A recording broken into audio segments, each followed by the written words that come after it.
Jasmine Roberts clutched the champagne bottle tighter as she climbed the stairs to their bedroom, her heart racing with excitement.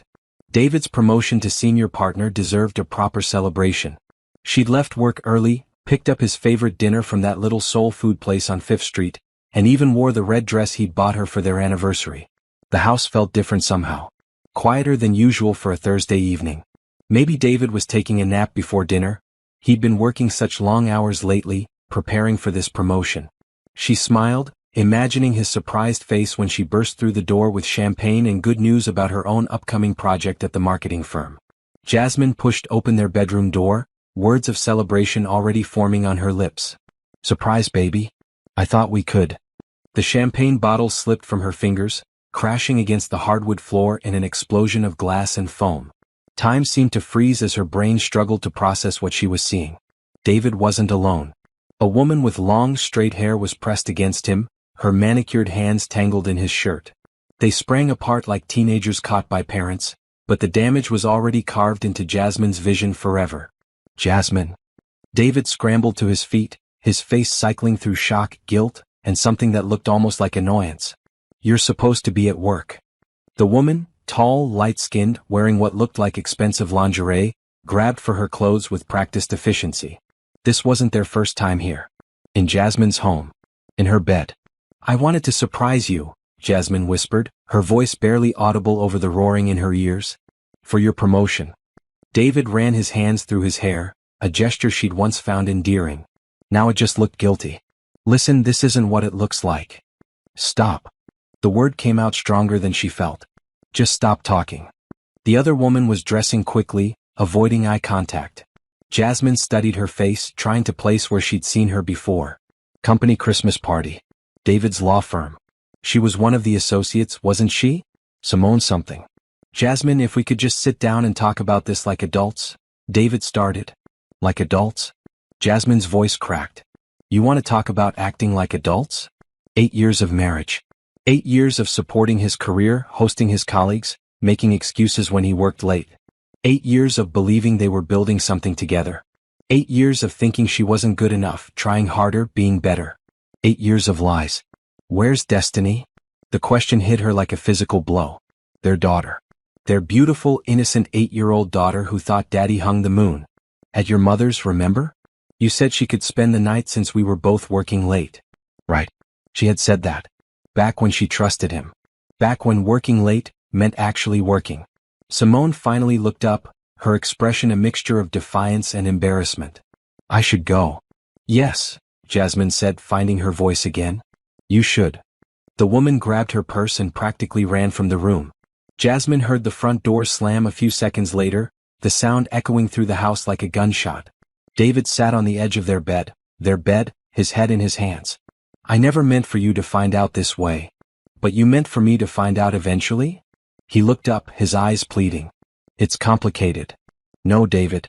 It's really not." Jasmine stepped carefully around the broken glass, her heels crunching on the fragments. "How long?" "What?" "How long have you been sleeping with her?" "In our house.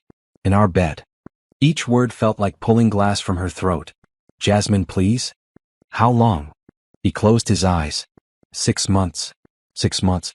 Half a year of coming home to her, kissing her goodnight, making love to her, all while carrying on with someone else. 6 months of her wondering why he seemed distant, why he worked such long hours, why he'd started going to the gym so much. "I have to go get Destiny," she said, surprised by how calm she sounded.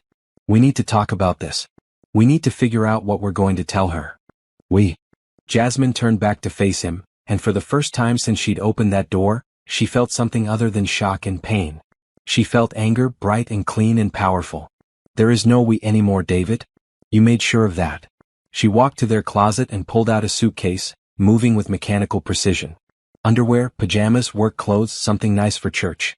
Enough for a few days while she figured out what came next. "Where are you going to go?" David asked, standing up now, fully dressed again as if he could somehow undo what she'd seen. "That's not your concern anymore. She's my daughter too." Jasmine stopped packing and looked at him. Really looked at him. When had he become a stranger? When had the man she'd fallen in love with in college, the one who'd held her hand during her father's funeral and promised to love her forever, become this person who could lie to her face for months? "She's your daughter when it's convenient," Jasmine said quietly. When you need to look like a family man for the partners. When you want to play daddy on weekends. But where were you last Tuesday when she had that school play? Where were you when she was sick and I had to leave my biggest client meeting to pick her up? David's face flushed. I was working. You were with her. Jasmine zipped the suitcase closed. You were with Simone while your daughter needed you. While I needed you. She headed for the door then stopped. I want you out of this house by tomorrow. Jasmine, you can't just. This house is in my name too. The mortgage we've been paying together for 5 years. I want you out. And go where? She turned around one last time, taking in the man she'd built her whole adult life around. I don't care. Go move in with your girlfriend. Go sleep in your office. Go anywhere but here. As she walked down the stairs, stepping over the champagne and glass still scattered on the hardwood, Jasmine felt something shift inside her chest. The shock was wearing off, replaced by a grief so deep it made her knees weak. But underneath that grief was something else. For the first time in years she could breathe. The house felt different as she locked the door behind her. Not like home anymore. But not like a prison either. Just different. She got in her car and sat for a moment, hands shaking on the steering wheel. In 10 minutes she'd have to face her mother. She'd have to find words to explain why she was picking up Destiny early, why she looked like she'd seen a ghost, why everything they built was suddenly gone. But right now, in this moment, she allowed herself to fall apart. 8 years. Gone in 8 seconds. The tears came then, hot and angry and heartbroken all at once. She cried for the marriage she'd thought she had. She cried for the trust that was shattered. She cried for Destiny, who was about to learn that sometimes daddies don't keep their promises. But mostly she cried for herself. For the woman who tried so hard to be perfect that she'd forgotten to notice she was married to a stranger. When the tears finally stopped, Jasmine wiped her face, checked her appearance in the rearview mirror, and started the car. She had a daughter to protect and a life to rebuild. And somehow, despite everything, that felt like something she could do. Grace Thompson took one look at her daughter's face and immediately ushered her inside, closing the door softly behind them. Jasmine had always been her strong one, the child who never cried, who figured things out on her own. Seeing her standing there with red-rimmed eyes and trembling hands was like watching a mountain crumble. Baby, what happened? Grace led her to the kitchen table, the same one where Jasmine had done her homework 20 years ago, where they'd planned her wedding 8 years ago, where Grace had held her when her father died. I need to get Destiny, Jasmine said, her voice hollow. I need to take her home. She's watching a movie in the living room. Sit down first. Grace put the kettle on for tea, her movements automatic. Talk to me. The words came out in fragments at first, then in a rush. David. The other woman. 6 months of lies. The broken champagne bottle still scattered across their bedroom floor. Grace listened without interrupting, her face growing harder with each detail. That fool, she finally said, and the quiet fury in her voice was more frightening than if she'd screamed. That damn fool. Mama, what am I going to tell Destiny? Grace reached across the table and took her daughter's hands. The truth. Age appropriate, but the truth. She adores him. And she adores you too. More than he deserves, apparently. Grace squeezed Jasmine's fingers. Children are stronger than we think, baby. And smarter. She probably already knows something's wrong. As if summoned by her name, Destiny appeared in the doorway, her hair in the 2 neat braids Grace had done earlier. She was wearing her favorite purple pajamas with silver stars, the ones that made her feel like she was sleeping in space. Mommy? Destiny's voice was small, uncertain. Why are you here? Did something happen? Jasmine's chest tightened. Her baby. Her beautiful, innocent baby who still believed the world was safe and parents didn't break promises. Come here, sweetheart. Jasmine opened her arms, and Destiny climbed into her lap like she was still 3 years old instead of 8. You look sad, Destiny said, studying her mother's face with the intense concentration of a child who noticed everything. Did you and Daddy have a fight? How did you explain betrayal to someone who still believed in fairy tales? How did you tell your child that the person they loved most had chosen someone else? Daddy and I. Jasmine began, then stopped. She looked at her mother, who nodded encouragingly. Daddy and I are going to live in different houses for a while. Destiny's forehead wrinkled. Like when Tommy's parents got divorced? The word hit Jasmine like a slap. Divorce. She hadn't even let herself think it yet, but here was her 8-year-old daughter saying it out loud. Maybe, Jasmine said carefully. We're still figuring things out. Is it because of me? Did I do something wrong? Oh baby, no. Jasmine pulled her daughter closer. You didn't do anything wrong. Not anything. This is about grown-up problems, not about you. But I could fix it, Destiny insisted with the confidence of childhood. I could be better. I could clean my room without being asked and not talk back and... Destiny Marie Roberts. Jasmine used her full name, which always got her attention. Look at me. This is not your fault. Do you understand? This has nothing to do with you being good or bad. Sometimes grown-ups make choices that hurt people, and that's what happened here. What kind of choices? Grace stood up and moved to the stove, giving them space but staying close. Jasmine could feel her mother's steady presence, the same comfort that had gotten her through every crisis of her life. Daddy? Daddy was supposed to love only me and you, but he decided to love someone else too. And that's not fair to our family. Destiny was quiet for a long moment, processing. Like when Sarah at school said she was my best friend, but then she was also best friends with Madison and didn't invite me to her birthday party? Something like that, yes. That hurt my feelings. I know, baby. This hurts Mommy's feelings too. Are you going to cry? Jasmine looked down at her daughter, this perfect little person who worried about everyone else even when her world was falling apart. I might. Would that be okay? Destiny nodded solemnly. Granny says crying helps wash the hurt away so new happy can grow. Grace smiled from across the kitchen. Smart girl. So we're going to live with Granny? For a few days while Mommy figures some things out. Is that okay with you? Can I bring Mr. Whiskers? Her stuffed elephant, the one she'd had since she was 2. Of course. And my books. All your books. And can we still get ice cream on Fridays? Jasmine's heart broke a little more. Her daughter's biggest concern was whether their tradition would continue. Every Friday, baby. I promise.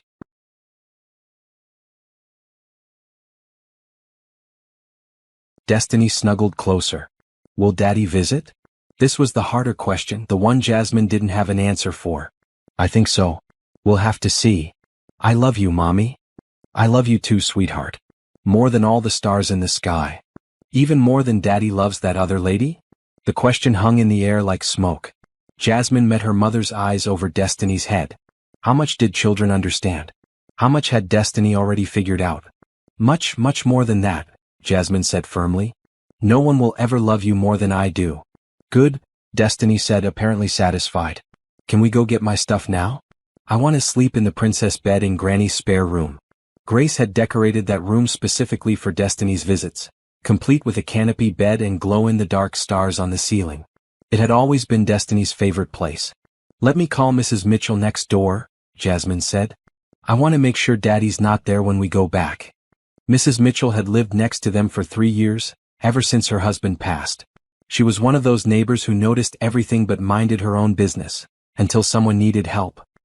He left about an hour ago, Mrs. Mitchell reported when Jasmine called. Had a suitcase with him. Looked like he was in a hurry. Thank you, Mrs. Mitchell. You need anything, honey, you just call. I've got eyes on that house. The drive back to collect Destiny's things felt surreal. The house looked the same from the outside, but when they walked in, everything felt different.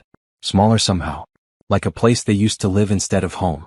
Destiny ran upstairs to pack while Jasmine stood in the living room, looking at 8 years of marriage scattered around her.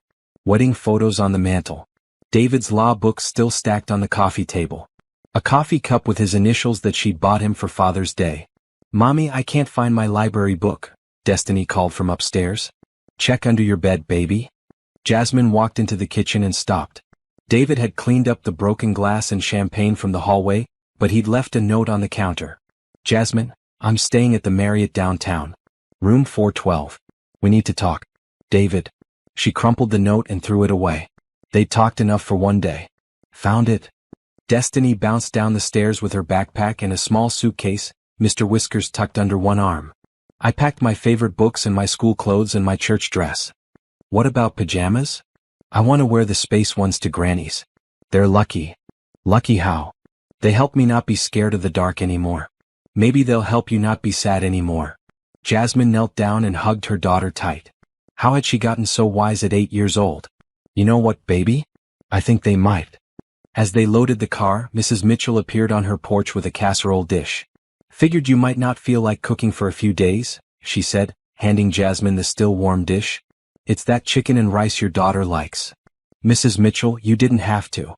Nonsense. We look after each other in this neighborhood. The older woman's eyes were kind but sharp. That husband of yours is a fool, but you're going to be just fine. You and this little angel both. Destiny beamed at being called an angel. Back at Grace's house, they settled into a routine that felt both foreign and familiar. Destiny claimed the princess bed while Jasmine took the couch, too wired to sleep despite her exhaustion. "Mama," she said when Grace brought her another cup of tea. "What am I going to do?" "What do you want to do?"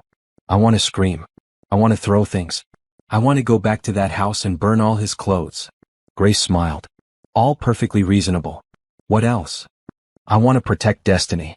I want to make sure she doesn't get hurt by this." "Good. What else?" Jasmine was quiet for a long moment. "I want to figure out who I am without him. I've been Mrs. David Roberts for so long, I don't remember who Jasmine Thompson was." "She's still in there," Grace said gently. "She's the one who built a career while he was in law school. She's the one who bought that house. She's the one who raised that beautiful little girl. She's stronger than you remember." "I don't feel strong." "Strength isn't about not feeling broken, baby. It's about getting up anyway." Later that night, after Destiny had fallen asleep clutching Mr. Whiskers, Jasmine stood at her mother's kitchen window looking out at the street. Tomorrow she'd have to figure out lawyers and custody and how to divide a life. Tomorrow she'd have to be strong and practical and adult.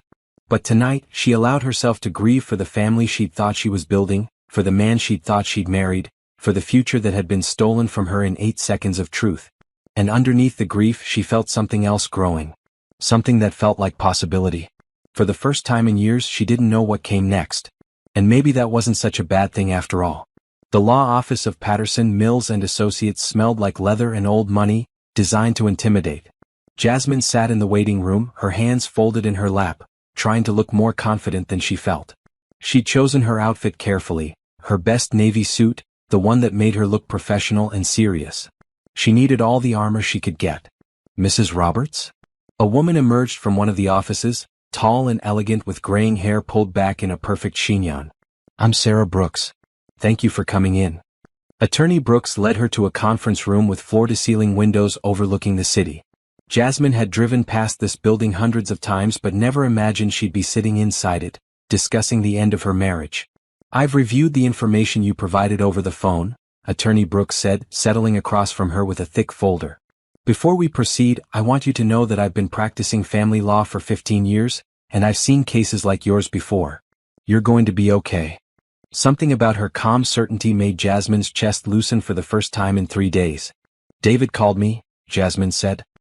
"He wants to meet and discuss things rationally. He keeps saying we should try counseling."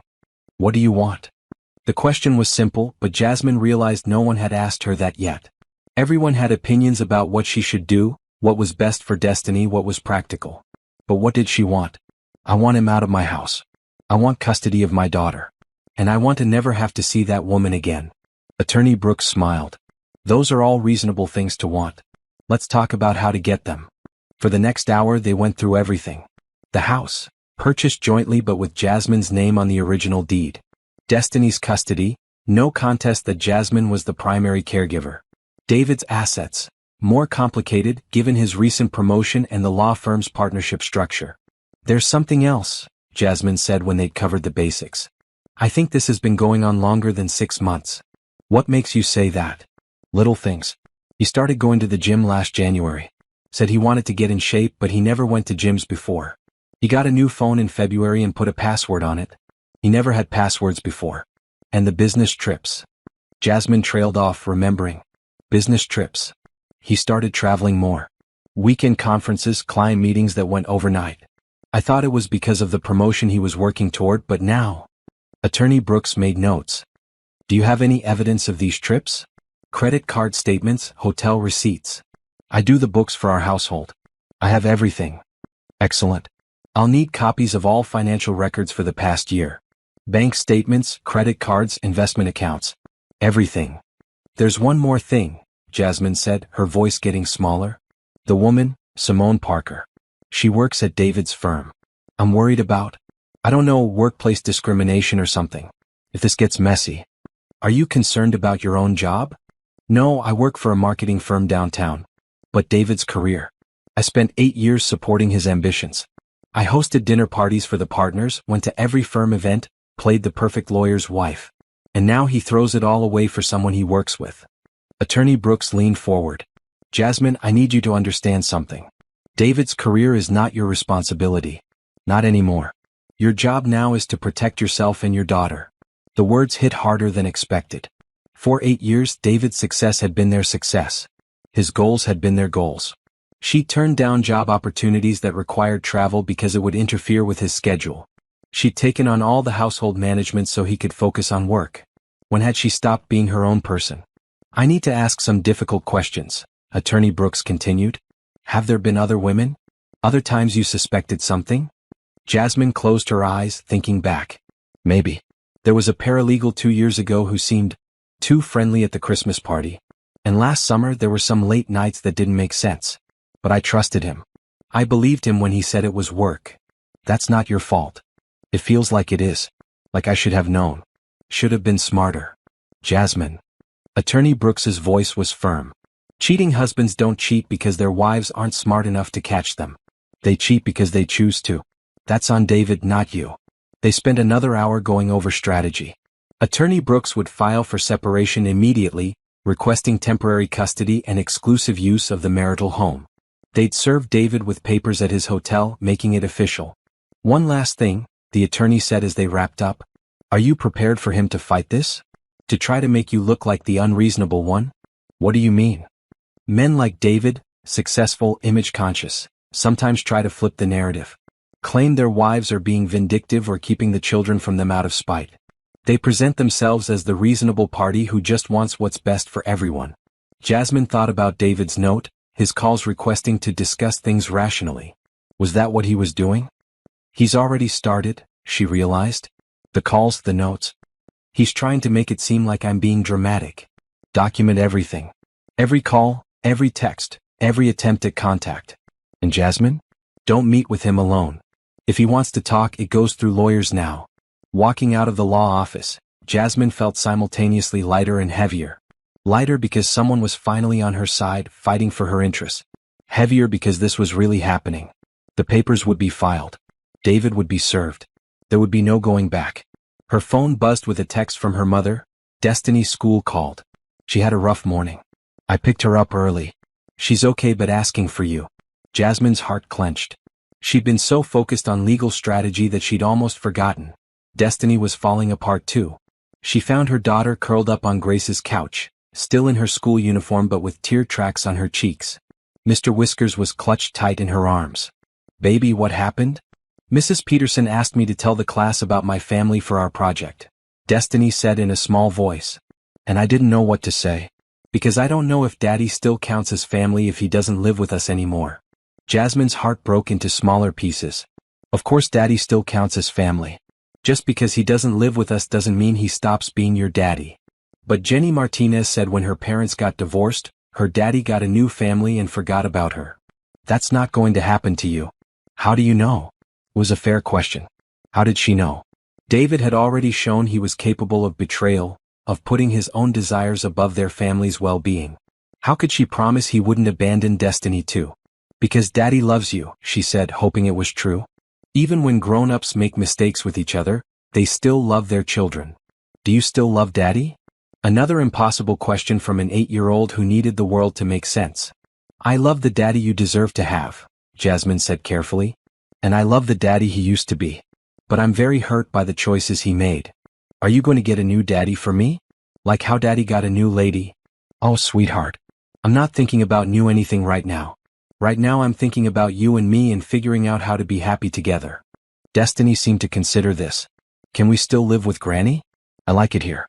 She makes better pancakes than you. Grace laughed from the kitchen. I heard that, young lady. It's true, Granny. Yours are fluffy. Mommy's are flat. For a moment it felt almost normal. Like they were just visiting, like this was temporary, like tomorrow they'd go home to their regular life. But then Jasmine's phone rang. David. She let it go to voicemail but the sound broke the spell. This was their life now. Lawyers and custody arrangements and 8-year-olds asking impossible questions about love and family and whether daddies could be trusted. Mommy? Destiny's voice was small again. Are you going to be okay? The question hit her like a physical blow. Her 8-year-old daughter was worried about taking care of her mother. How had things gotten so turned around? I'm going to be more than okay, Jasmine said, pulling Destiny into her lap. Do you know why? Why? Because I have the most amazing daughter in the whole world. And amazing daughters make their mommies brave. Really? Really? You make me brave enough to do hard things. Like stand up for our family and make sure we're safe and happy. Destiny smiled, the first real smile Jasmine had seen from her in days. I can be brave too. Like when I was scared of the dark but I did it anyway. Exactly like that. That evening, after Destiny was asleep, Jasmine finally listened to David's voicemail. Jasmine, please. We need to talk. I know you're hurt but we can work through this. Simone was a mistake, she doesn't mean anything. You and Destiny are my family. Call me back. Please. She deleted the message without hesitation. Simone didn't mean anything. 8 months of lying didn't mean anything. Breaking their daughter's sense of security didn't mean anything. But that was David's problem now. He'd have to figure out how to rebuild trust with Destiny through supervised visits and child support payments and awkward exchanges in parking lots. Jasmine had her own rebuilding to do. And for the first time since she'd opened that bedroom door, she was starting to believe she could do it. The process server found David at his office on a Tuesday morning, walking out of what Jasmine knew was his weekly partners meeting. She wasn't there to see it happen, but Mrs. Mitchell called to tell her that David had shown up at the house 20 minutes later, pounding on the door and shouting for her to come outside. I didn't answer, of course, Mrs. Mitchell said over the phone. But honey, he was angry. Real angry. You might want to stay away from there for a few days. Jasmine was at work, trying to focus on a campaign for a new restaurant chain, when her phone rang again. David this time. She let it go to voicemail, then listened to the message in her office with the door closed. Jasmine, what the hell is this? Custody papers? You're trying to take my daughter away from me? I'm coming to your mother's house tonight. We need to talk about this like adults. She called Attorney Brooks immediately. He's not allowed to come to your mother's house, the lawyer said firmly. That's harassment. If he shows up, call the police. But what if Destiny's there? I don't want her to see. Then you need to be prepared to protect her. This is what we talked about, Jasmine. Men like David don't like losing control. He's going to push back.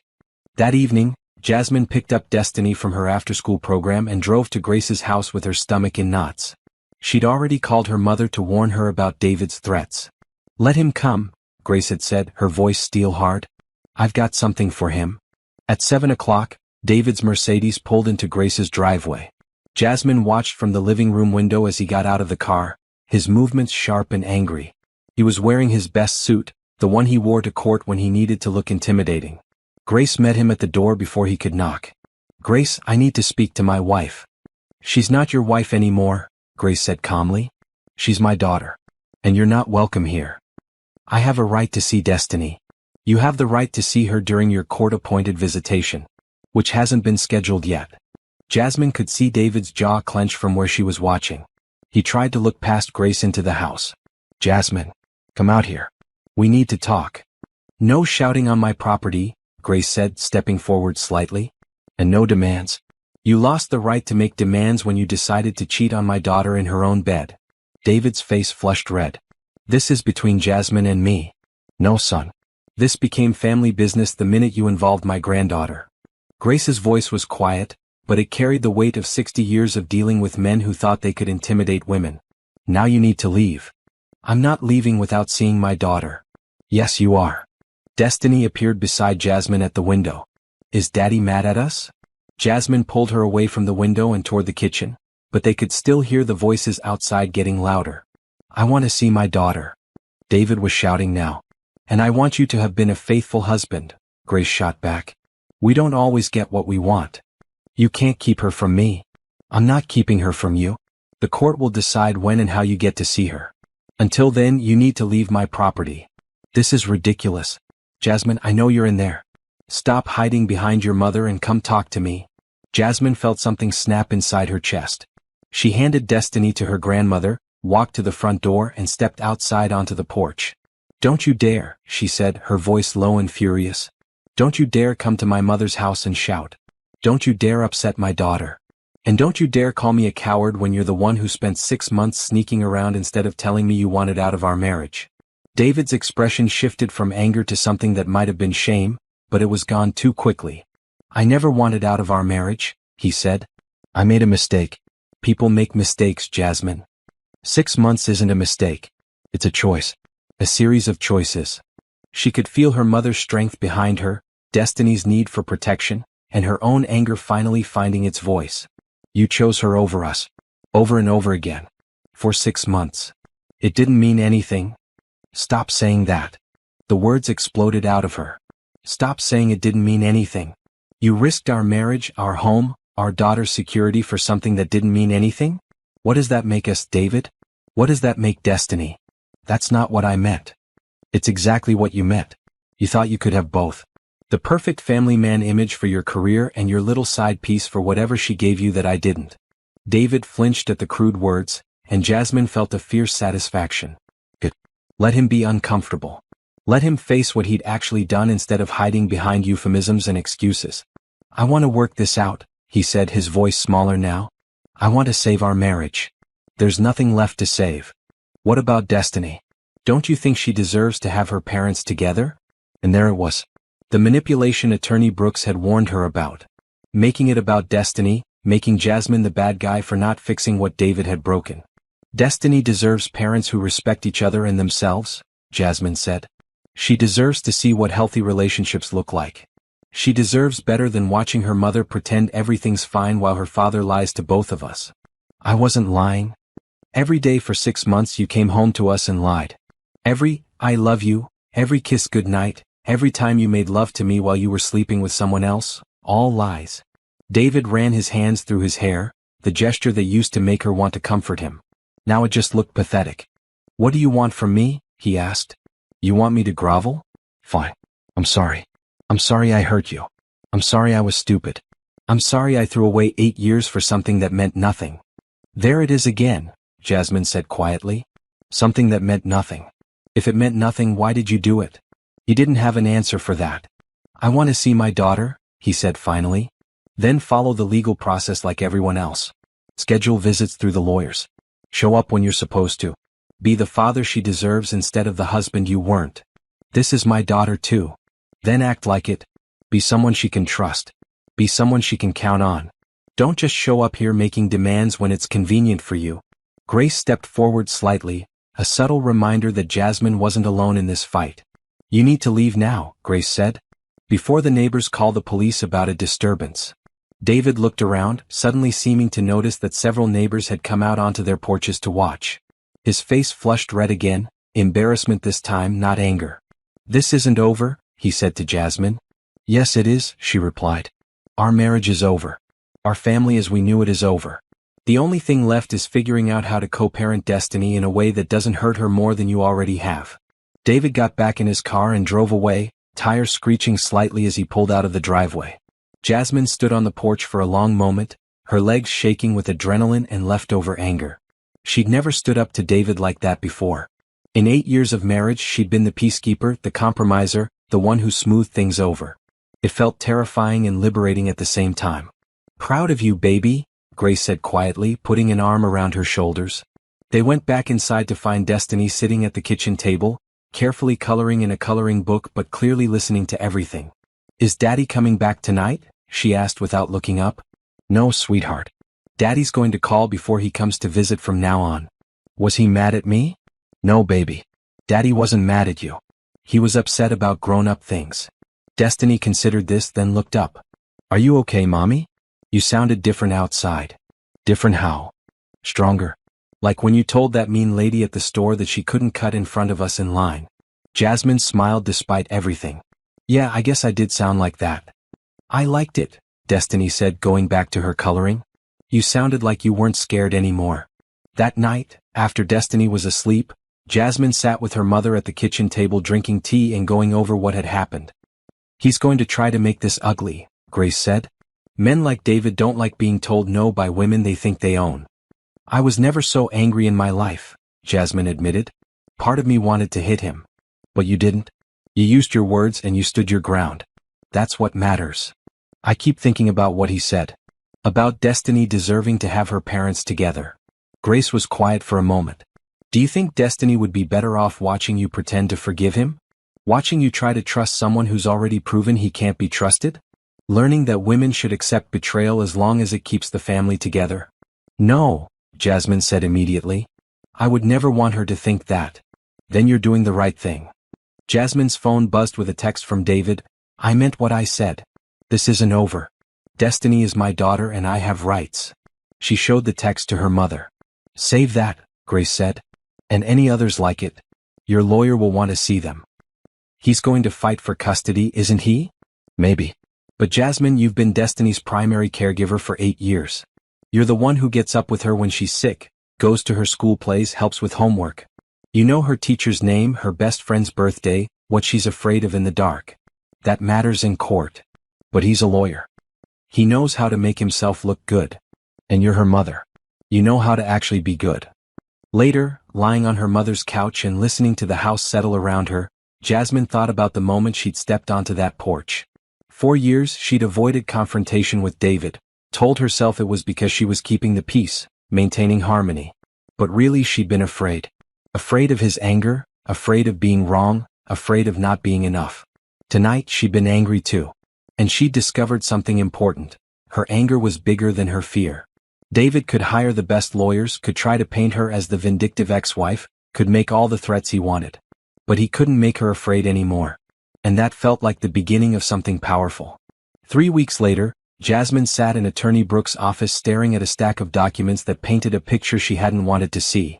Bank statements, credit card bills, hotel receipts. All the evidence of David's double life laid out in black and white. The hotel charges go back 14 months, Attorney Brooks said, pointing to highlighted entries. Always the same hotel, always overnight stays when he claimed to be at conferences. Jasmine's hands shook as she flipped through the pages. The Marriott downtown. The same hotel where he'd been staying since she kicked him out.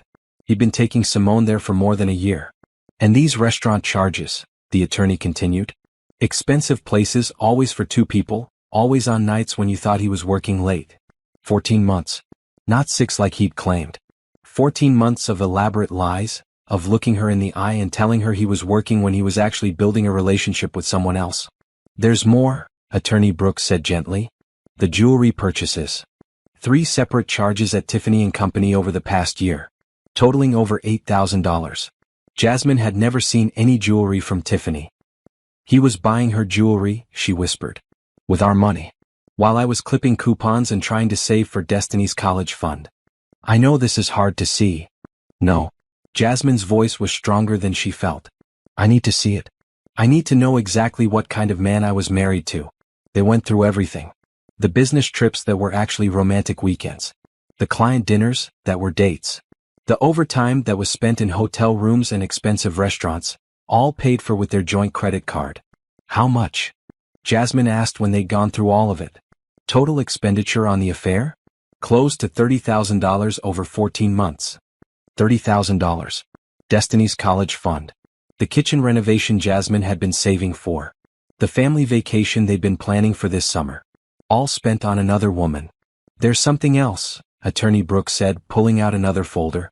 I had a private investigator look into Simone Parker. Jasmine's stomach clenched. What did they find? She's been having an affair with a married partner at the firm for the past 2 years. Before David. It seems to be a pattern with her. The words hit like a physical blow. David wasn't Simone's first married man. He was just the latest in a series. So I was, what? Practice? A learning experience. You were a victim, Attorney Brooks said firmly. You and Destiny both. Jasmine stood up and walked to the window, looking out at the city where she'd built her life, her career, her family. Somewhere out there, David was probably at work right now, probably telling his colleagues that his wife was being unreasonable, that she wouldn't listen to reason, that he was the victim in all this. I want to destroy him, she said quietly. What? Jasmine turned back to face the attorney. I want to take him for everything he's worth. I want Simone Parker fired. I want everyone to know what kind of man he really is. Attorney Brooks was quiet for a moment. I understand the impulse. But Jasmine, revenge fantasies don't help us in court.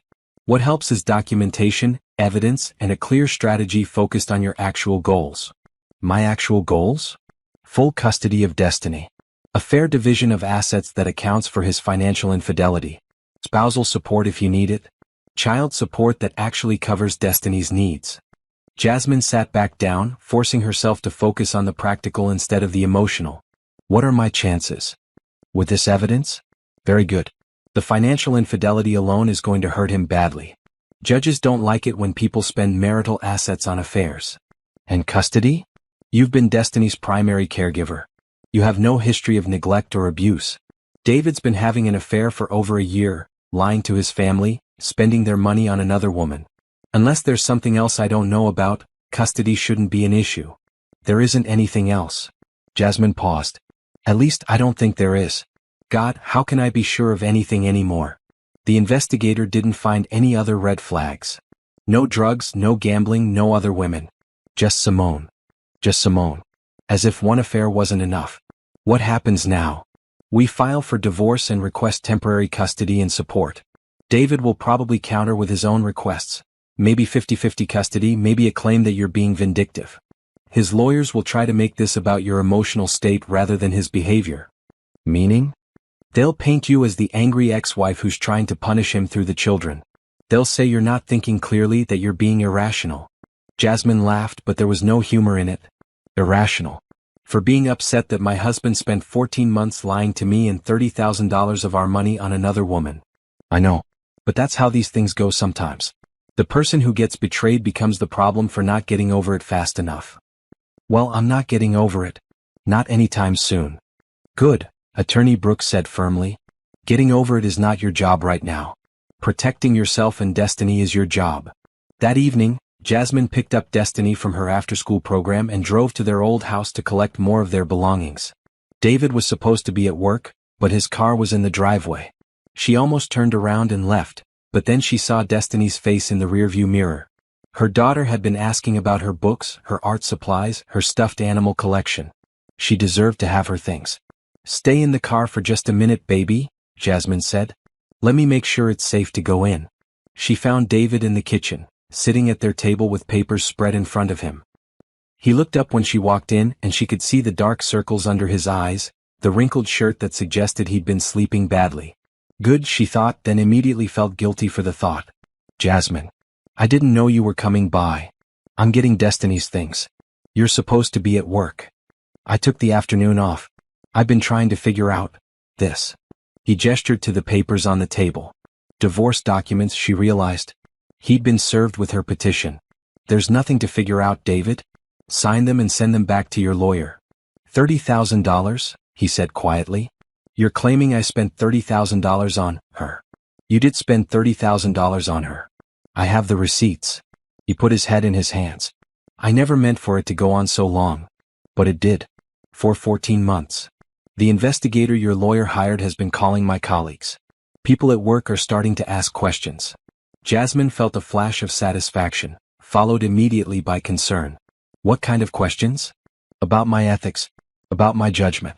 There's talk about me being removed from some cases because clients are uncomfortable with the eye publicity. She should have felt sorry for him.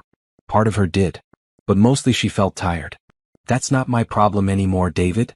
It affects Destiny too. If I lose my job, I can't pay child support. Then you should have thought of that before you decided to have an affair. Destiny appeared in the doorway, having gotten tired of waiting in the car. Daddy. She ran to him, and David scooped her up in his arms like he hadn't seen her in months instead of days. Hey, baby girl. I missed you. I missed you too. Are you coming home now? Jasmine watched David's face crumble slightly. No, sweetheart. Daddy's still living somewhere else. Why? Because sometimes grown-ups need to live in different places for a while. But I want you to come home. Jasmine felt her heart break all over again. This was the part she hated most. Watching Destiny try to understand why her family had exploded, watching her beg for something that couldn't be fixed. I know you do, baby, David said, his voice thick. But Mommy and Daddy need to figure some things out first. Destiny looked back and forth between her parents, her 8-year-old brain trying to process the tension in the room. Are you still mad at each other? We're not mad, Jasmine said carefully. We're just trying to figure out what's best for everyone. What's best is for us to be a family again, Destiny said with the absolute certainty of childhood. David met Jasmine's eyes over their daughter's head. For a moment, she saw the man she'd fallen in love with in college, the one who'd promised to love her forever, the one who'd cried when Destiny was born. But then she remembered the hotel receipts, the jewelry purchases, the 14 months of lies. Let's get your things, baby, she said to Destiny. You can spend some time with Daddy while I pack. As she gathered Destiny's books and clothes and toys, she could hear them talking in the living room. David reading her a story, Destiny chattering about school and friends, and the princess bed at Granny's house. Sounded so normal. Like a regular father-daughter evening. But normal was gone now. It had been gone for 14 months, she just hadn't known it. When they were ready to leave, David walked them to the car. "Can I call her tonight?" he asked. "Just to say goodnight?" Jasmine wanted to say no. Wanted to protect Destiny from the confusion of maintaining a relationship with someone who'd blown up their family. But looking at her daughter's hopeful face, she nodded. 8 o'clock. Before her bedtime. "Thank you." As they drove away, Destiny was quiet in the back seat. "Mommy?" "Yes, baby? Is Daddy sad?" Jasmine looked at her daughter in the rearview mirror. "I think he is, sweetheart. Are you sad too?" "Sometimes. But I'm also proud of how brave you're being. And I'm excited about all the new things we're going to do together." "Like what?" "Like maybe learning to cook together. Or taking art classes. Or going on adventures, just the two of us." Destiny smiled. "Can we get a dog?" Jasmine laughed, surprising herself. "We'll see. That means yes. That means we'll talk about it." But as they drove toward her mother's house, toward their temporary life that was starting to feel more permanent every day, Jasmine found herself actually considering it. A dog. A fresh start. A life built on honesty instead of lies. Maybe that wasn't such a bad idea after all. 2 months after the divorce papers were filed, Jasmine found herself sitting in a coffee shop across from her boss, Linda Morrison, discussing something she never thought she'd have the courage to pursue. "You want to start your own agency," Linda said, stirring her latte thoughtfully. "Marketing and brand development." "I know it sounds crazy." When Jasmine hung up the phone, she realized her hands were shaking. Not from fear this time, but from excitement. That evening, she called David to discuss their custody schedule. They'd been having these conversations regularly now, carefully formal and focused entirely on Destiny. "I'm starting my own marketing firm," she told him, unsure why she felt the need to share the news. There was silence on the other end of the line. "That's good for you," he said finally. "Is this because of the divorce? Because you feel like you need to prove something?" The question stung because part of it was true. She did feel like she needed to prove something. To herself, to Destiny, maybe even to him. "I'm doing it because I'm good at it and I want to build something of my own." "What about Destiny?" "Starting a business takes a lot of time and energy." "I'm not abandoning my daughter to pursue a career, David. I'm building a future for both of us." "I didn't say you were abandoning her." "You implied it. Just like you always implied that my work was less important than yours, that my dreams were less valuable than your ambitions." Another silence. "I never meant to make you feel that way," he said quietly. "But you did. For 8 years I made my career secondary to yours. I turned down opportunities that would have required travel or long hours because it would interfere with your schedule. I hosted dinner parties for your colleagues while putting my own networking on the back burner. I made myself smaller so you could be bigger. I never asked you to do that. You didn't have to ask. It was expected. The lawyer's wife who supports her husband's career and doesn't cause problems. Is that really how you saw our marriage?" Jasmine thought about it honestly. "Not all of it. But a lot of it, yes. I lost myself trying to be the perfect wife for you. And now I'm trying to figure out who Jasmine Thompson is when she's not trying to be the perfect anything for anybody else."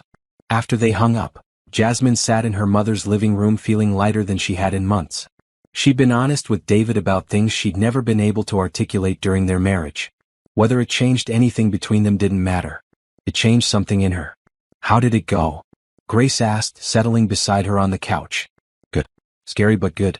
I think I'm actually going to do this, Mama." "I know you are. And you're going to be incredible at it." Destiny appeared from the hallway where she'd been supposedly brushing her teeth but obviously listening to the conversation.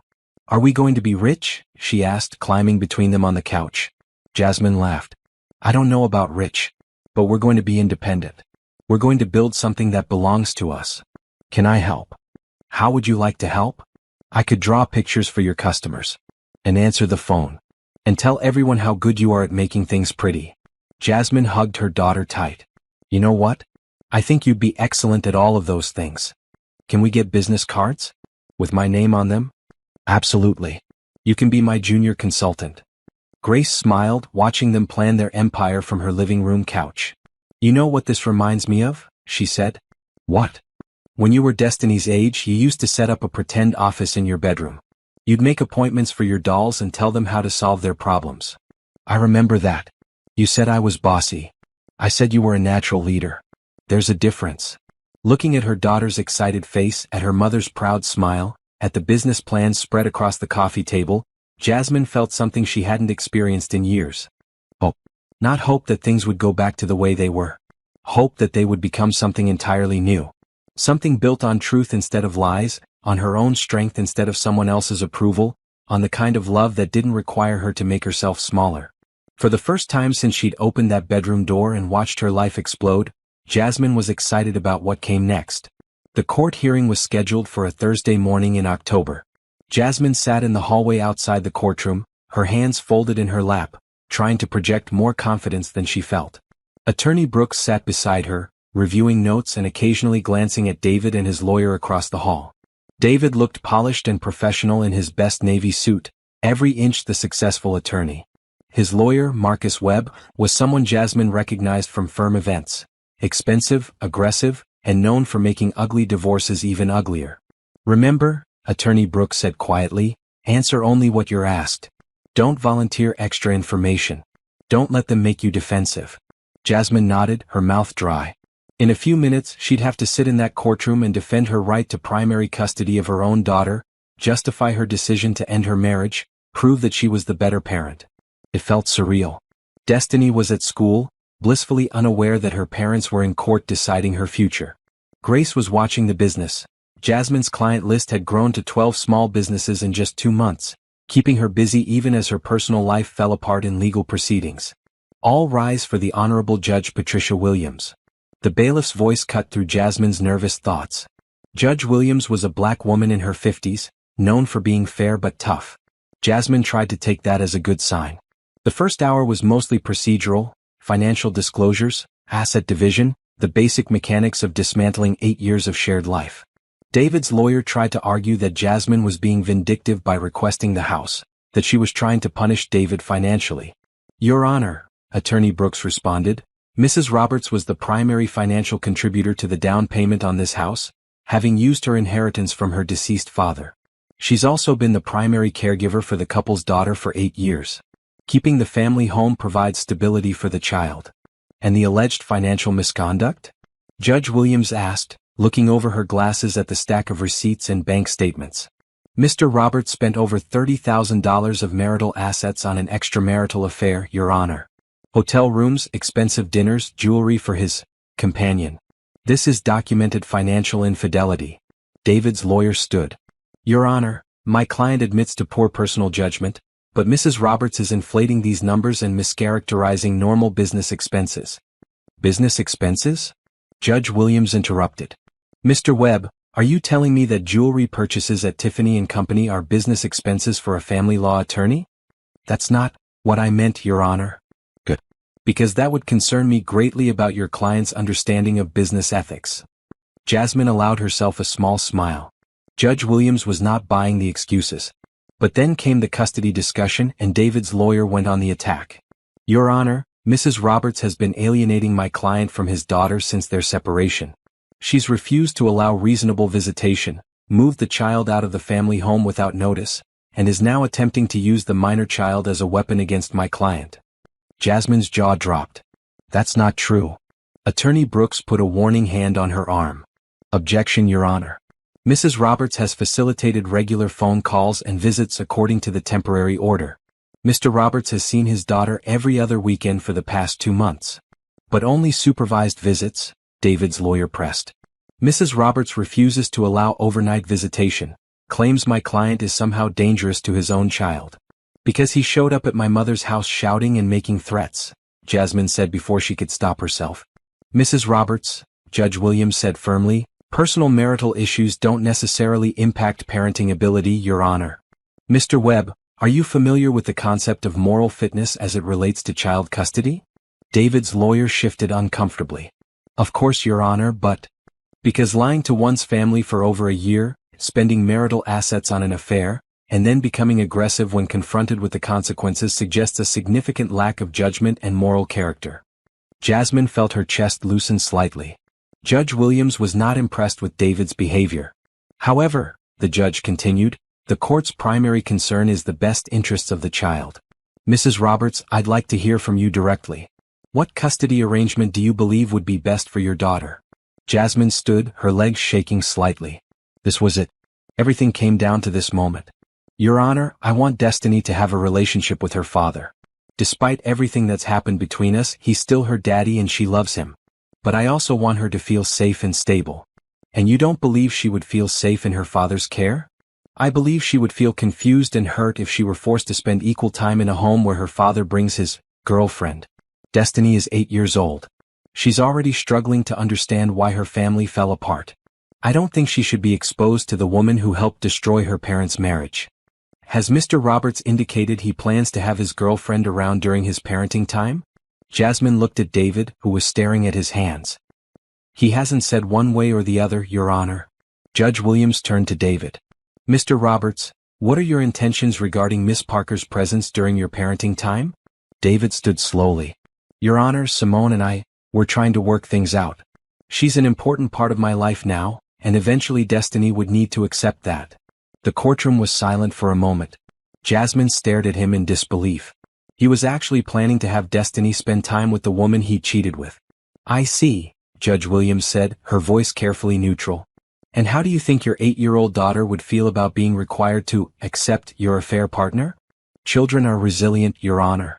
They adapt. Mr. Roberts, let me be very clear about something. This court does not require children to adapt to their parents' poor choices. Children do not exist to make adults feel better about their bad decisions. David's face reddened. That's not what I meant. What did you mean? I meant that eventually, if Simone and I, if we were to get married, Destiny would need to accept her as part of the family. Judge Williams removed her glasses and cleaned them slowly, a gesture that somehow felt ominous. Mr. Roberts, are you engaged to Miss Parker? Not officially, Your Honor. But you're considering marriage to the woman you had an affair with while married to the mother of your child? Yes, Your Honor. That's a possibility. Jasmine felt like she'd been punched in the stomach. Marriage. David was actually considering marrying Simone. The woman who'd helped destroy Destiny's family might become her stepmother. And you see no problem with requiring your 8-year-old daughter to spend half her time in a home with a woman who participated in the destruction of her original family? David's lawyer was frantically trying to signal him to stop talking, but David seemed determined to dig himself deeper. Your Honor, I understand that the situation is complicated, but Simone is a good person. She's actually very good with children. Stop. Judge Williams held up her hand. Mr. Roberts, I strongly advise you to stop talking immediately. I've reviewed all the evidence presented today. The financial records, the testimony, and the competing custody proposals. I'm prepared to make a ruling on temporary custody and visitation. Jasmine's heart pounded so hard she was sure everyone in the courtroom could hear it. First, regarding the marital assets and property division. The evidence clearly shows that Mr. Roberts spent a significant amount of marital funds on an extramarital affair. This constitutes financial misconduct, and those expenditures will be factored into the final property settlement. Mrs. Roberts will retain the family home. David's face went pale, but he said nothing. Second, regarding custody. The court finds that Mrs. Roberts has been the primary caregiver for the minor child and has demonstrated a clear commitment to the child's best interests. Mr. Roberts, while having fundamental parental rights, has shown concerning judgment regarding how his personal relationships might affect his daughter. Judge Williams looked directly at David. Mr. Roberts, you will have supervised visitation with your daughter every other weekend and one evening per week. These visits will be supervised by a court-appointed monitor until you can demonstrate that you're capable of prioritizing your daughter's emotional needs over your romantic relationship. Supervised? David stood up abruptly. Your Honor, I'm her father? Mr. Roberts, you are a father who just told this court that you expect your 8-year-old daughter to accept your affair partner as part of her family. You are a father who prioritized a romantic relationship over your marriage and your child's stability. Until you can demonstrate better judgment, your visits will be supervised. This is ridiculous. Mr. Roberts. Judge Williams's voice cut through the courtroom like a whip. You will sit down and you will stop arguing with this court's ruling, or I will hold you in contempt. David sat down, his face red with anger and humiliation. Furthermore, the judge continued, there will be no contact between the minor child and Miss Parker. If Mr. Roberts wishes to pursue a relationship with Miss Parker, that is his choice, but that relationship will not intersect with his parenting time. Is that clear? Yes, Your Honor, David said through gritted teeth. Mrs. Roberts, do you have any questions about this arrangement? Jasmine stood on shaking legs. No, Your Honor. Thank you. This court will review the custody arrangement in 6 months. Mr. Roberts, if you can demonstrate that you've completed parenting classes and couples counseling, and that you can prioritize your daughter's needs appropriately, we may revisit the supervision requirement. As they left the courthouse, Jasmine felt like she was walking through a dream. She'd won. Not just the house, not just primary custody, but validation that she wasn't being unreasonable or vindictive. A judge had looked at all the evidence and agreed that David's choices had been harmful to their family. How do you feel? Attorney Brooks asked as they walked to the parking garage. Numb, Jasmine admitted. I keep waiting for the relief to hit, but mostly I just feel sad. Sad. For Destiny. She's going to be heartbroken that she can't just go stay with her daddy whenever she wants. She doesn't understand why everything has to be so complicated now. You protected her, Attorney Brooks said firmly. You kept her from being put in an impossible situation where she'd have to interact with her father's affair partner. That took courage. In her car, Jasmine sat for a few minutes before starting the engine. Her phone buzzed with a text from Grace. How did it go? We won. Primary custody, the house, everything. Praise God. Come home. I made your favorite soup and Destiny wants to show you her art project. Home. For the first time in months, the word didn't feel complicated or painful. Home was where her mother made soup and her daughter created art projects and her business was growing one client at a time. Home was where people told the truth and kept their promises and loved each other without conditions or betrayals. As she drove toward that home, Jasmine's phone rang. David. She almost didn't answer, but something made her pick up. Jasmine. His voice was rough, defeated. I need to apologize. For which part? All of it. The affair. The lies. What I said in court today about Simone and Destiny. Jasmine was quiet, waiting. I never meant for things to get this ugly, he continued. I never meant to hurt Destiny. But you did hurt her. You hurt both of us. I know. And I know saying sorry doesn't fix anything, but I'm sorry. I'm sorry I threw away our family for something that wasn't worth it. It wasn't worth $30,000 and 14 months of lies. It wasn't worth losing you. Either of you.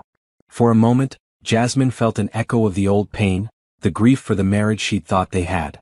But it was distant now, like a scar that only ached in bad weather. David, I need you to understand something.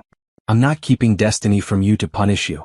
I'm protecting her because you've shown that you can't be trusted to put her needs first. The supervised visits were exactly what you earned. When you can prove that you're more committed to being her father than you are to your relationship with the woman who helped you destroy her family, then we can talk about changing the arrangement. And if Simone and I break up? Then that's between you and Simone. It doesn't change what you did to our family. After they hung up, Jasmine felt something shift inside her chest. The anger was still there, but it was quieter now. She was no longer the woman who'd stood in her bedroom doorway watching her life shatter. She was someone stronger. Someone who could fight for what mattered and win. Someone who could build a new life from the ashes of the old one. When she got to her mother's house, Destiny ran to meet her at the door. Mommy? Guess what? I made a poster for your business. She held up a piece of construction paper covered in glitter and crayon drawings of smiling people. At the top, in her careful 8-year-old handwriting, it said, Mommy's company makes everyone happy. It's perfect, Jasmine said, hugging her daughter tight. Absolutely perfect. And for the first time in a very long time, she meant it. 6 months later, Jasmine stood in the empty storefront on 5th Street, envisioning where everything would go. The front would be a reception area with comfortable chairs and her daughter's artwork on the walls. The back would be her office and a conference room for meeting with clients. Thompson and Associates Marketing Solutions would be painted on the window in elegant gold lettering. She'd chosen to use her maiden name professionally, reclaiming the identity she'd set aside when she became Mrs. David Roberts. It's perfect, Grace said, walking through the space with the enthusiasm of a grandmother who'd watched her daughter rebuild her life from scratch. Close to downtown, good parking, and that big window will let in beautiful natural light. Destiny was less interested in the business potential and more excited about the small office in the back corner. This is my room, right, Mommy? For when I come here after school? That's right, baby. Your own desk, your own supplies, and a comfortable chair for doing homework while mommy works. The past 6 months had been a whirlwind of growth. Her client list had expanded to 23 businesses, including 2 restaurants, a boutique clothing store, a fitness center, and several professional services. Word of mouth in the Black business community was powerful, and Jasmine had discovered she had a gift for understanding what small business owners needed to connect with their customers. Mrs. Patterson's soul food restaurant had become her showcase client. The rebranding campaign Jasmine designed had increased their business by 40%, and Mrs. Patterson had recommended her to half the business owners in the neighborhood. You sure you're ready for this big step? Grace asked as they walked around the empty space, measuring and planning. I'm terrified, Jasmine admitted. But it's a different kind of scared than I used to be. It's excited scared instead of afraid scared. The lease was reasonable, the location was perfect, and Linda Morrison had officially become her business partner and mentor, investing in the company and providing guidance while maintaining her own semi-retirement. What about Daddy? Destiny asked, settling into what would become her homework corner. Will he come see my office? The question still stung sometimes, but less than it used to. David's supervised visits had been consistent. Every other Saturday and Wednesday evening, always with a court monitor present. He'd completed the parenting classes Judge Williams required and was working on rebuilding his relationship with Destiny. The relationship with Simone had ended 3 months ago, apparently when she realized that David came with more complications than she'd anticipated. Jasmine felt no satisfaction in their breakup, only hope that David might finally focus on being a better father. If he wants to see it and if it's during one of his visit times, then yes, Jasmine said carefully. But this is our space, baby. Yours and mine and Granny's. And Mrs. Mitchell's? Jasmine smiled. Their elderly neighbor had become an unexpected ally, helping with Destiny after school and offering business advice from her years as a bookkeeper. Mrs. Mitchell had even helped Jasmine apply for a small business loan, sharing connections from her late husband's network. Mrs. Mitchell can visit anytime she wants. That evening they celebrated with dinner at Mrs. Patterson's restaurant, Jasmine's first client and still one of her favorites. Mrs. Patterson insisted on bringing them extra dessert and sitting with them to hear about the new office. I'm so proud of you, honey, she said, patting Jasmine's hand. When you first came here to work on my signage, I could see you had something special. You listened to what I really needed, not just what I said I wanted. What's the difference? Destiny asked, curious as always. Well, baby girl, I thought I needed prettier signs. But what I really needed was to help customers understand what made my restaurant different from all the other places they could eat. Miss Jasmine figured that out and helped me tell my story better. Mommy's good at helping people tell their stories, Destiny said matter-of-factly. Yes, she is. And now she's helping tell her own story too. Later, as they drove home to the house that was finally, legally, officially theirs, Jasmine reflected on how much had changed. The divorce had been finalized 2 months ago. David had kept his pension and his partnership in the law firm. Jasmine had kept the house, primary custody of Destiny, and a substantial settlement that accounted for his financial misconduct. More importantly, she'd kept her dignity and her peace of mind. Mommy? Destiny's voice from the back seat interrupted her thoughts. Yes, baby? Are you happy now? The question caught Jasmine off guard. What do you mean? You seem different than you did when you and Daddy were married. Like, lighter. Like you're not carrying something heavy anymore. Sometimes her daughter's perception was startling. I think I am happier, sweetheart. Different happy than before, but real happy. Good. I like it when you laugh more. That night, after Destiny was asleep, Jasmine sat with Grace on the front porch of their house, drinking tea and planning the business launch. You know what I realized today? Jasmine said. What's that? I spent 8 years trying to be the perfect wife for David, but I never asked myself what kind of wife I wanted him to be for me. Grace nodded thoughtfully. What kind of wife did you want him to be? Jasmine laughed. That doesn't make sense, Mama. Sure it does. What I mean is, what kind of partner did you want? What did you need from him that you never asked for? Honestly, I wanted him to be proud of me. My work, my ideas, my dreams. I wanted him to think I was as smart and capable as he was. But I was so busy trying to support his ambitions that I never really shared mine. And now I don't need anyone else to be proud of me. I'm proud of myself. That's the difference between being dependent and being interdependent, Grace said.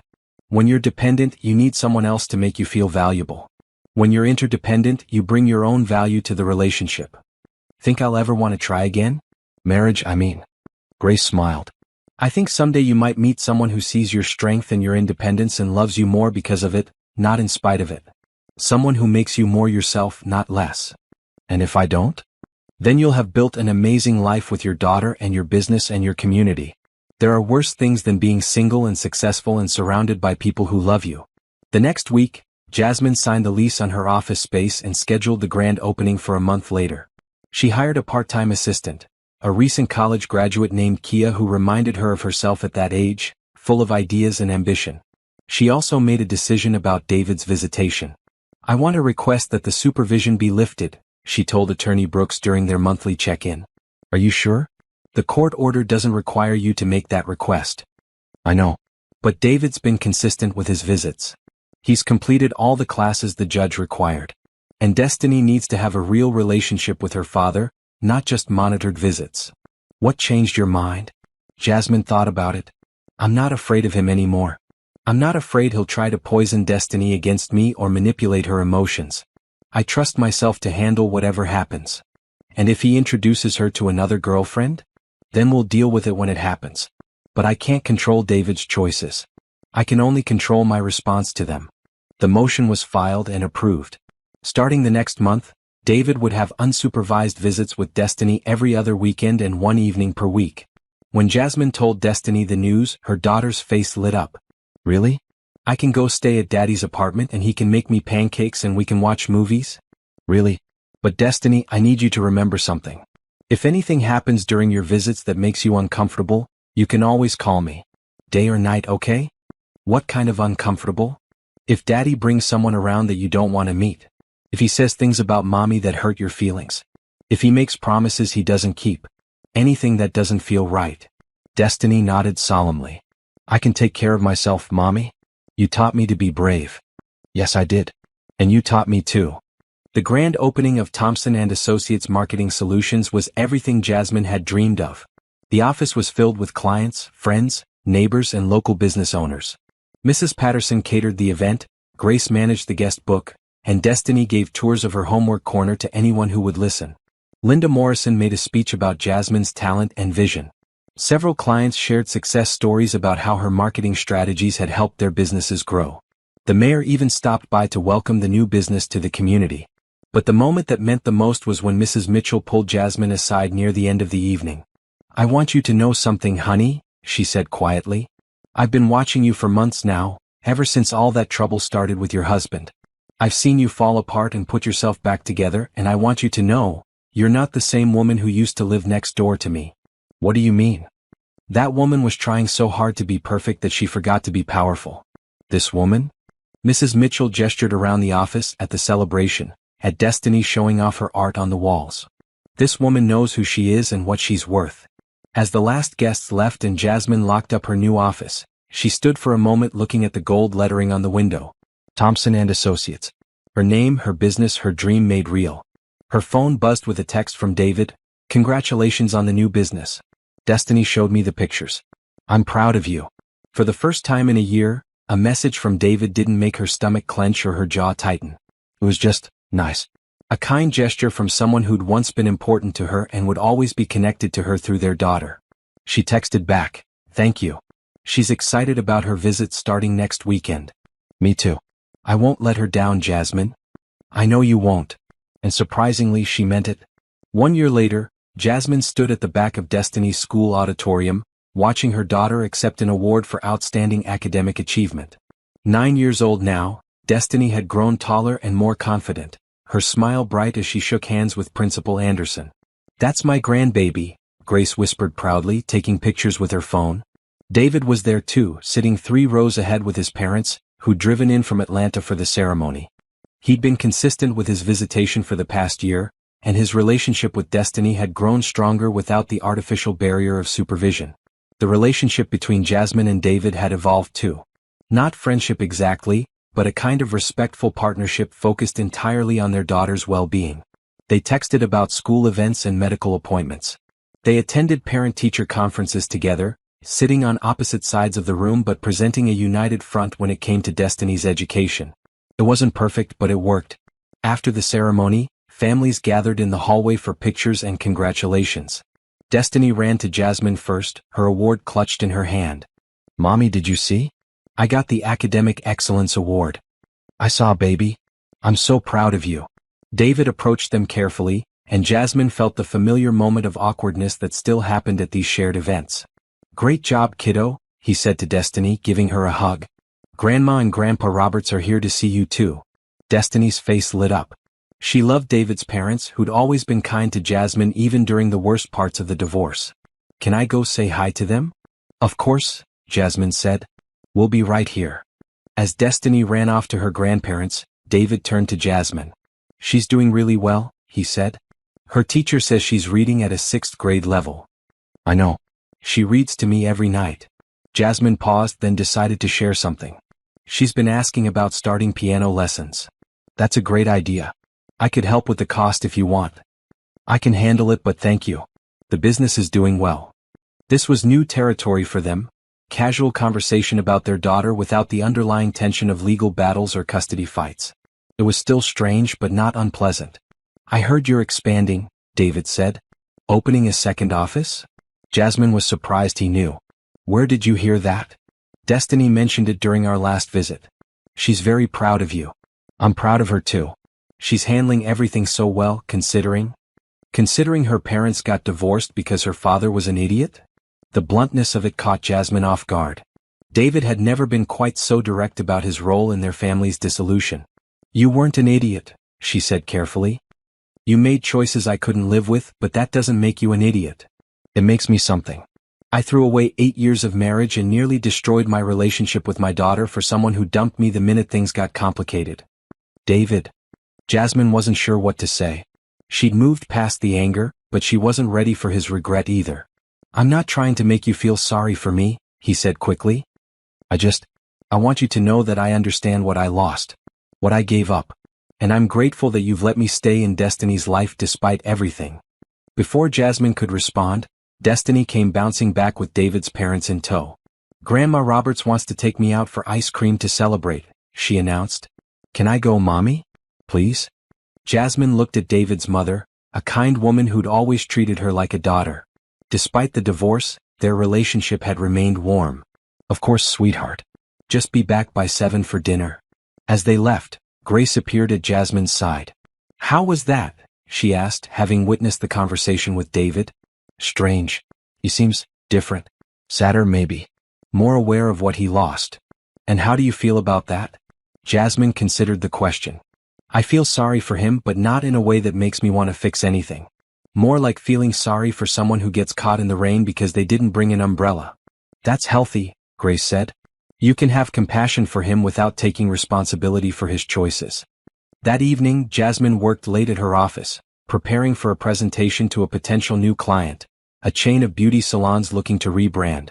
The business had grown beyond her wildest expectations. 28 clients now, ranging from small family restaurants to mid-sized professional services. She'd hired 2 more employees and was indeed considering opening a second location. Her phone rang as she was packing up. Unknown number. "Thompson and Associates, this is Jasmine." "Jasmine? This is Simone Parker." Jasmine nearly dropped the phone. "Simone." David's former affair partner, calling her office. What can I do for you?" Jasmine managed to say. "I know this is probably the last call you expected, but I was wondering if we could meet. For coffee or something. I have some things I'd like to say to you."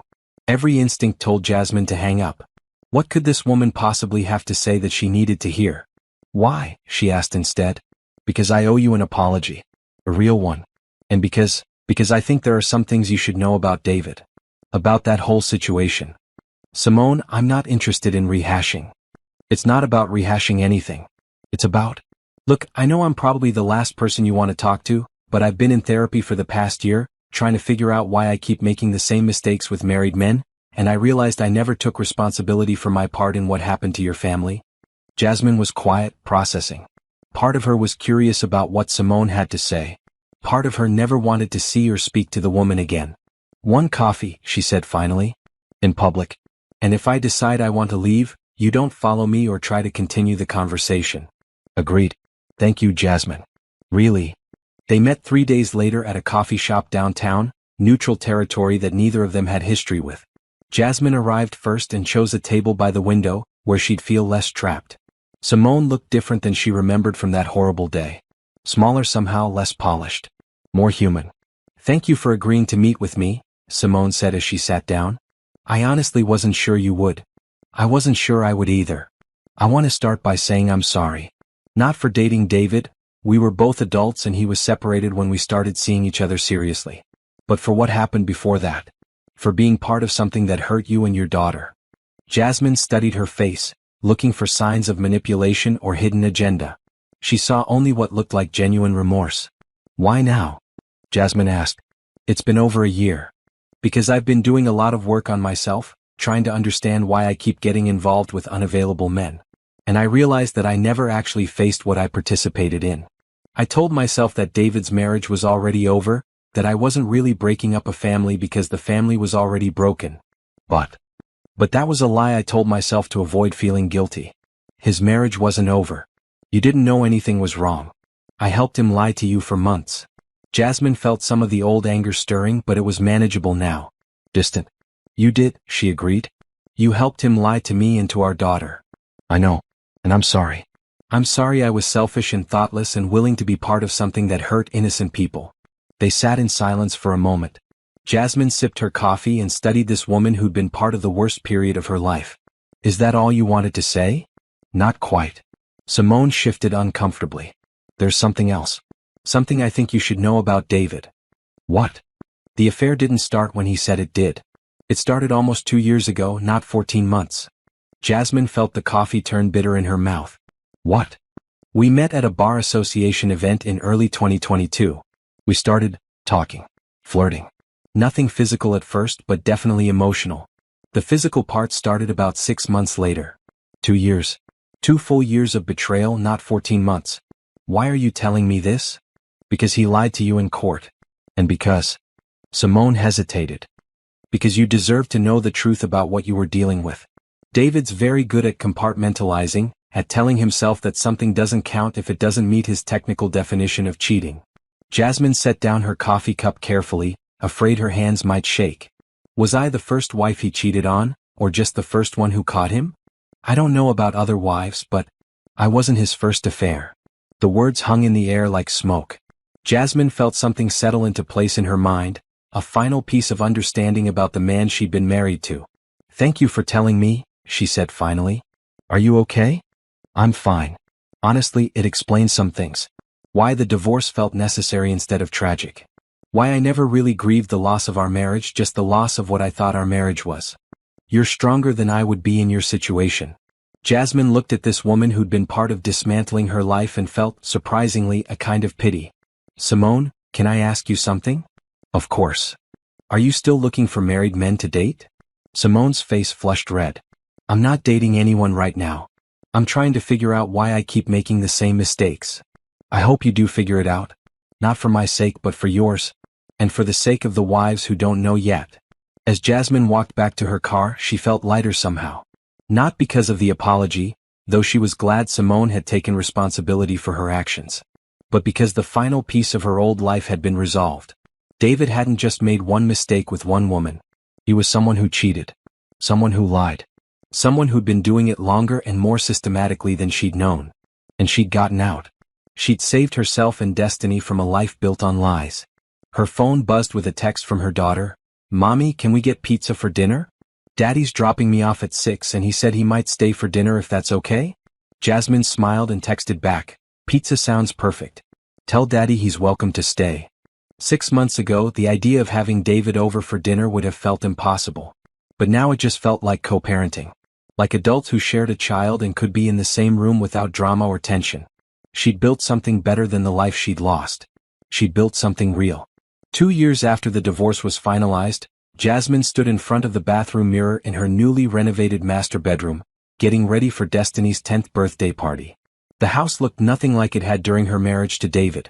She'd redecorated every room, making it truly hers instead of a showcase for someone else's idea of success. "Mommy, the first guests are here," Destiny called from downstairs. Jasmine smiled, applying one last coat of lipstick. Today was going to be perfect. Destiny had invited 12 friends for a backyard party, complete with a bounce house, face painting, and a cake decorated with shooting stars, her current obsession. Downstairs, the house was full of 10-year-old energy and excitement.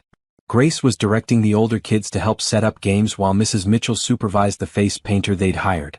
Linda Morrison had even stopped by with a gift, officially welcomed now as part of their chosen family. David arrived right on time with his parents, carrying a carefully wrapped present and wearing a genuine smile.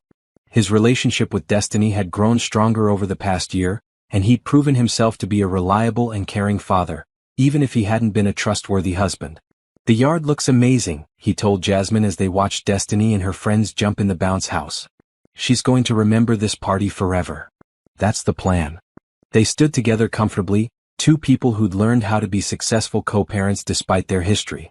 It hadn't been easy, but they'd figured out how to put Destiny first without sacrificing their own emotional well-being. "Jasmine," David said after a while, "I wanted to tell you something. I've been seeing a therapist." "That's good," she said, meaning it.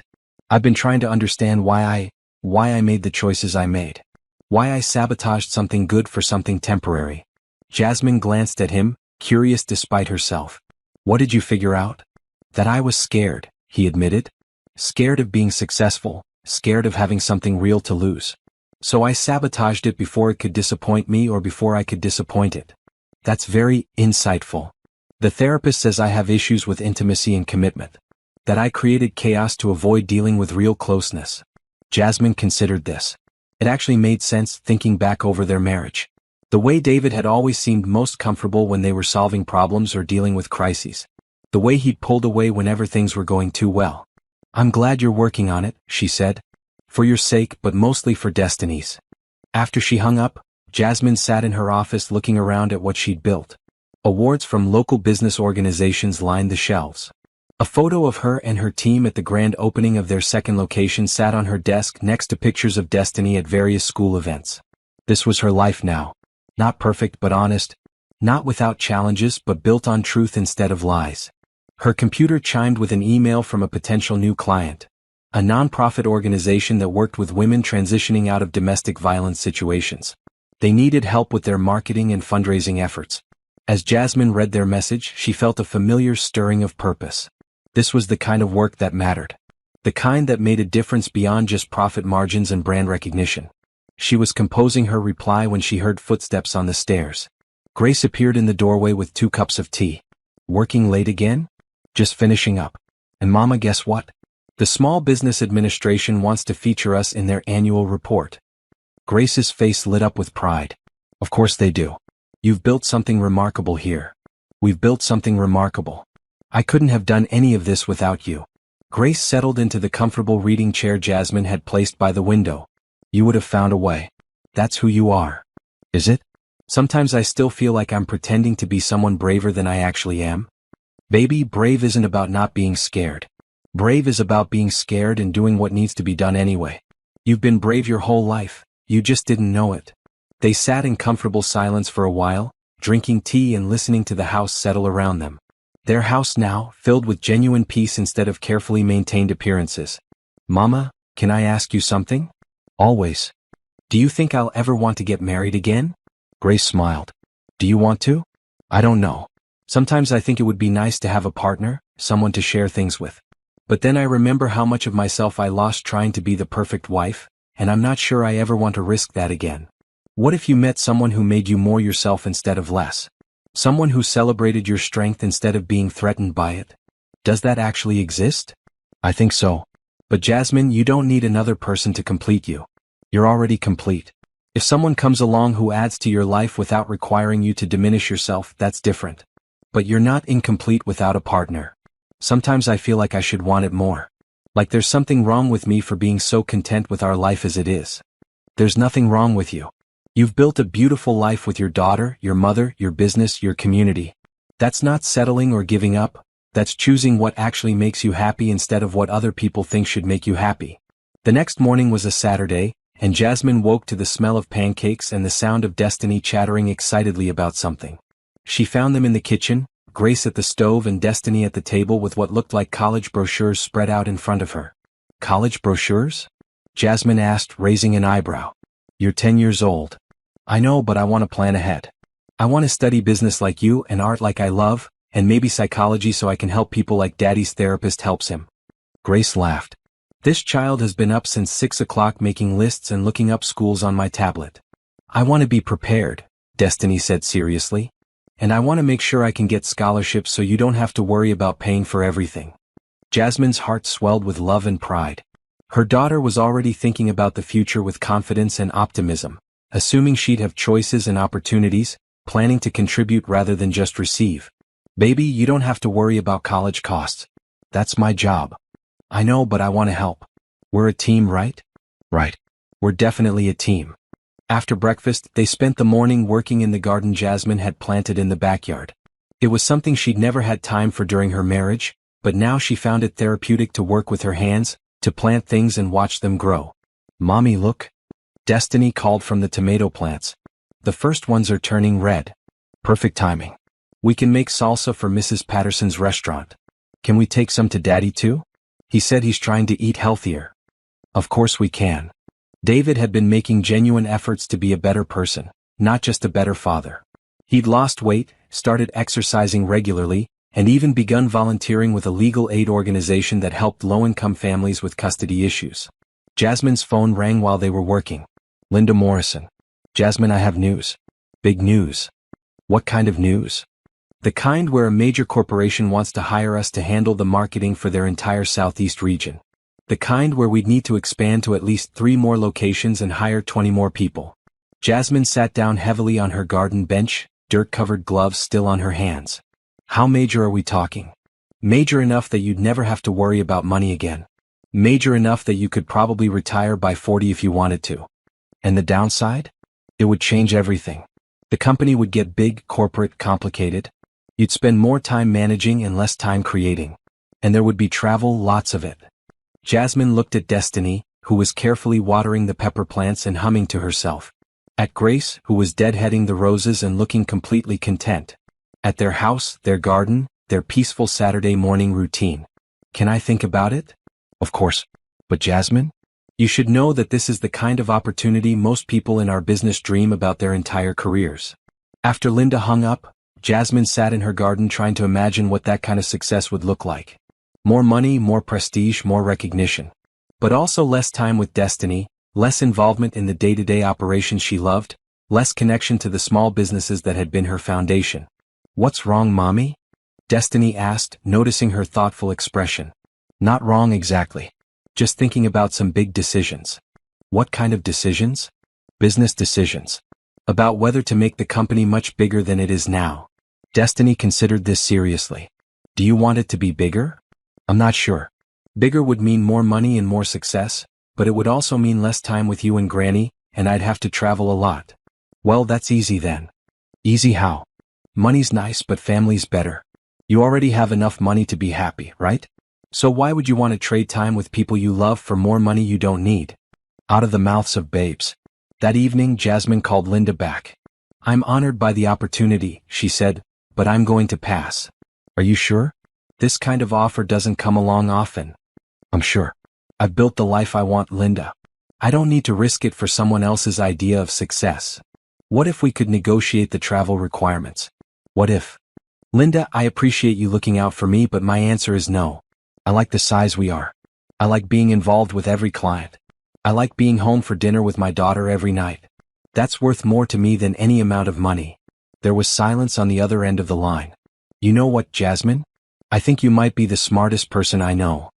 Later that night, after Destiny was asleep and Grace had gone to her room, Jasmine sat on her front porch with a glass of wine, looking out at the neighborhood she'd chosen to call home. Mrs. Mitchell was watering her flowers across the street. A young couple was walking their dog past her house, probably heading home from dinner somewhere downtown. The street lights were just coming on, casting everything in a warm, golden glow. 3 years ago, her life had exploded in this very house. She'd discovered that her marriage was a lie, that the man she loved was a stranger, that the future she'd planned didn't exist. Now, sitting in the same place, she felt nothing but gratitude. Gratitude for the strength that had carried her through the worst period of her life. Gratitude for her daughter, who taught her that children were far more resilient and wise than adults gave them credit for. Gratitude for her mother, who'd provided not just support but the model of what it looked like to be a strong, independent woman. Gratitude for the community that had rallied around her when she needed it most. Gratitude for the business that had given her purpose and financial independence. Gratitude even for David, who'd forced her to discover who she was when she wasn't trying to be perfect for someone else. Her phone buzzed with a text from David. "Thank you for today.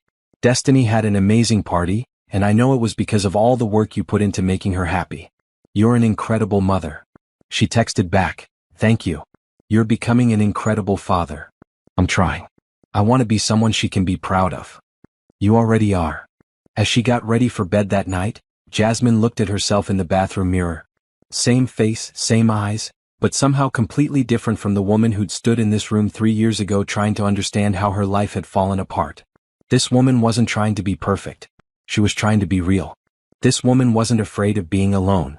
She was choosing her own company over bad company. This woman wasn't waiting for someone else to make her happy. She was building her own happiness from the ground up. Tomorrow would bring new challenges, new opportunities, new decisions to make. But tonight, Jasmine Thompson, not Robert's, not anyone's wife, just herself, was exactly where she belonged. In her own house, with her own family, living her own life on her own terms. And that felt like the greatest victory of all.